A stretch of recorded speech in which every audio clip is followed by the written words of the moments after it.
All characters and events in this publication, other than those clearly in the public domain, are fictitious, and any resemblance to real persons living or dead is purely coincidental.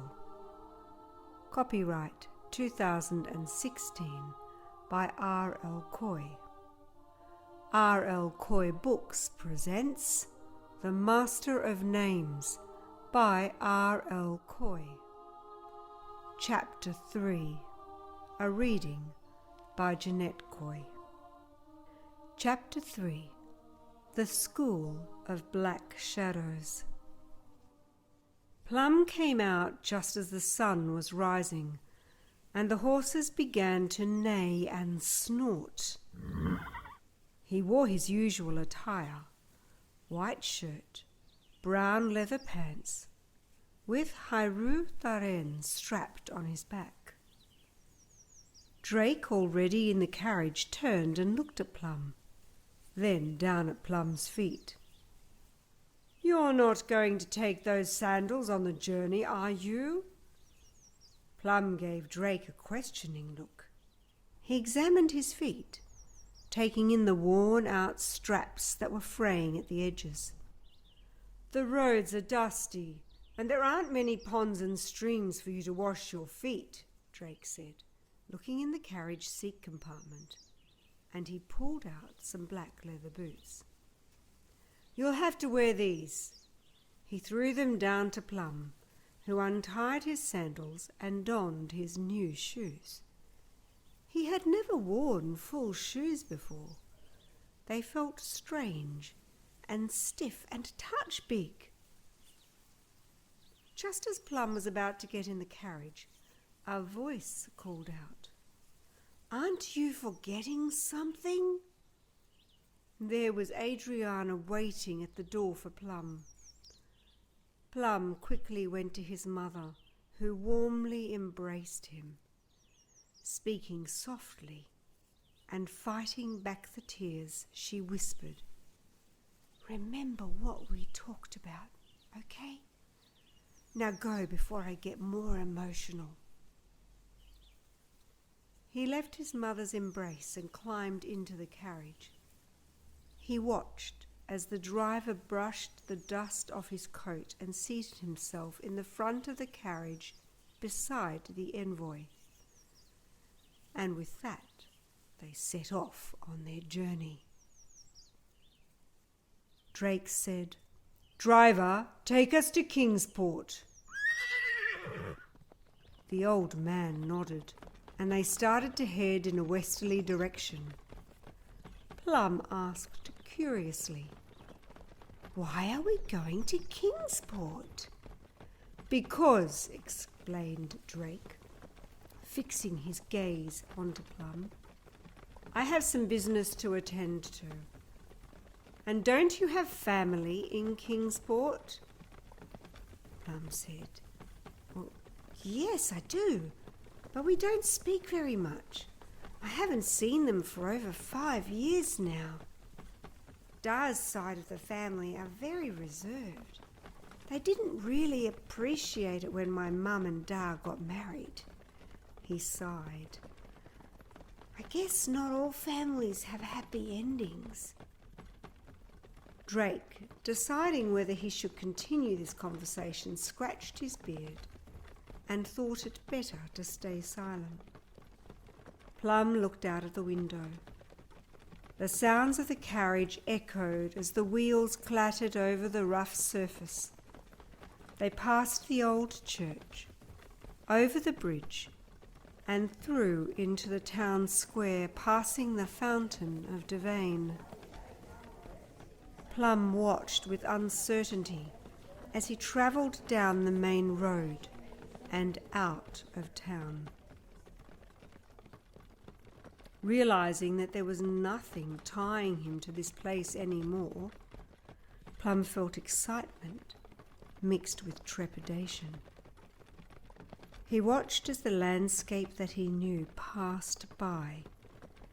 Ancient ruins and farmhouses scattered in the sea of wheat fields surrounding Devane. Further afield, the snow-capped mountain peaks of Hammersmith appeared in the early mist, as if they hovered above the clouds. As they came closer to the border, the lands changed.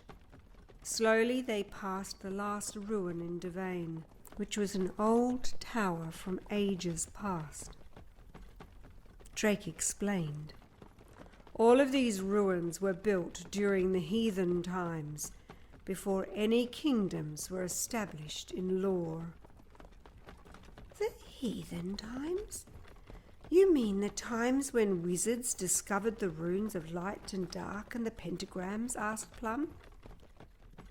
Yes, the times when we were just created and we let loose demons into our world, and Satan punished us for it. What you see before you, Drake gestured as they passed the ruin, is what is known as the Old Kingdom. All of these ruins are shards of what has been. The royal historians have only just discovered their true import. I had no idea. A look of wonder crossed Plum's face. He had been playing in the ruins of the Old Kingdom when he was a child, and he had never realized their significance or importance. The carriage finally forked right, and Plum could see that they were turning away from the main road and the mountains. Crossing a bridge, Plum could see a sheer slope dropping downwards. After some time, Plum could make out the sea in the distance. They were getting closer to Kingsport now.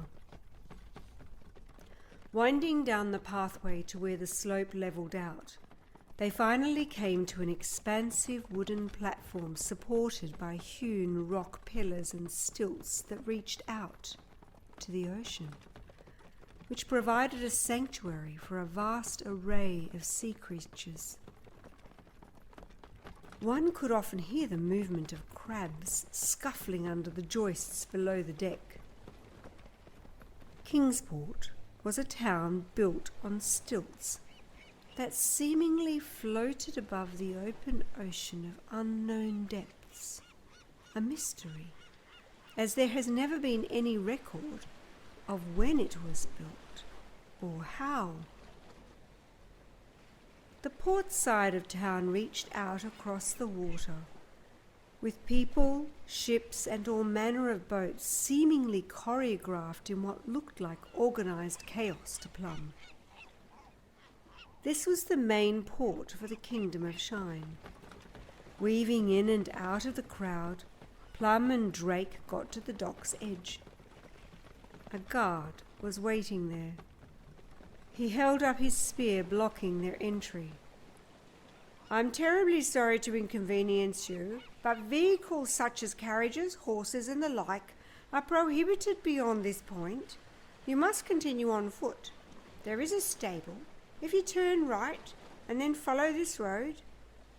Looking at the guard, Drake noticed that the man was only a few years older than Plum, but with brown hair and piercing eyes.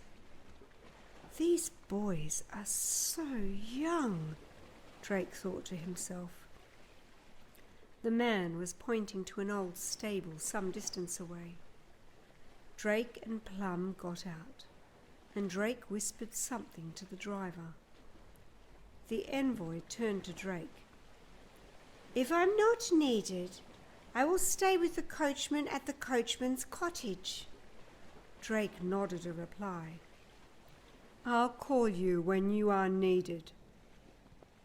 The coachman cracked his whip, and the carriage pulled forward into a light canter, following the dirt road that led towards the cottage, veering away from the wooden platform. The carriage turned into the stable, and the driver and the envoy went into the small cottage next to it. This was called the coachman's cottage. where any coachman that was part of the Coachman's Guild could stay for free. There were several coachmen's cottages across Law, in all of the kingdoms, under the government of Shine. Plum and Drake were standing on the decking. Drake surveyed the massive city on stilts, and then asked the guard, "Where is the inn?" "Follow me, your highness." They followed the long pathway until Plum realized that he was out on the open ocean.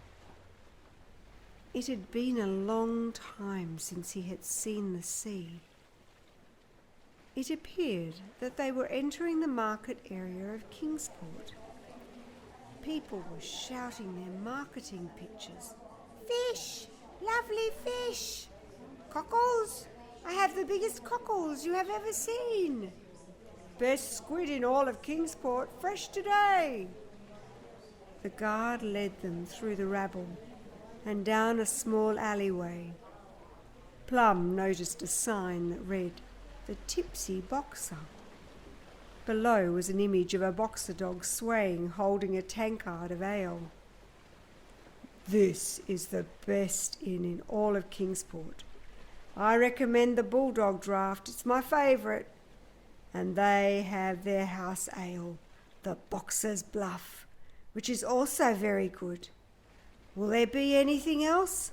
asked the guard, already looking tired from his long day's work. Drake said, "No, that will be all. You may return to your post." The guard left and returned to his duties. Then Drake turned to Plum and smiled. "I'm itching to try some of that Bulldog Draft. Let's go inside, check in, and get something to eat. Afterwards, I will have to take care of some business." They went inside the inn. The sounds inside the inn were raucous and lively. People were drinking beer and eating, walking backwards and forwards from the bar and smoking pipes. Drake went over to the innkeeper who was standing behind the bar.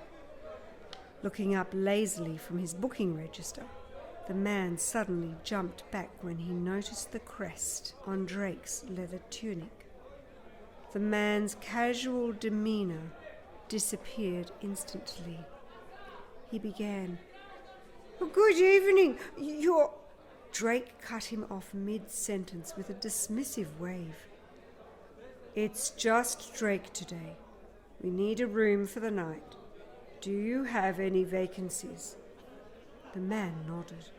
Scouring his booking register, Drake observed the man. His round belly and white apron, thin eyes, and short brown greying hair, and added, "What is your name?" "My name is Thomas."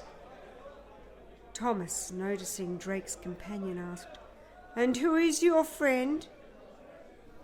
Drake had forgotten Plum behind him. "Oh," said Drake, "this is Plum." Patting Plum proudly on the shoulder, he said, "He is going to the School of Black Shadows." "Well, well, a wizard then," Thomas said, tapping his white apron. He paused for a moment, his eyes lingering on Plum. He coughed, then gestured to his left. "Let me show you to your room." Thomas led them up the stairs. Plum saw the many tapestries and paintings adorning the walls. These paintings were all amazing landscapes from different kingdoms and places in Law. They came to a long corridor.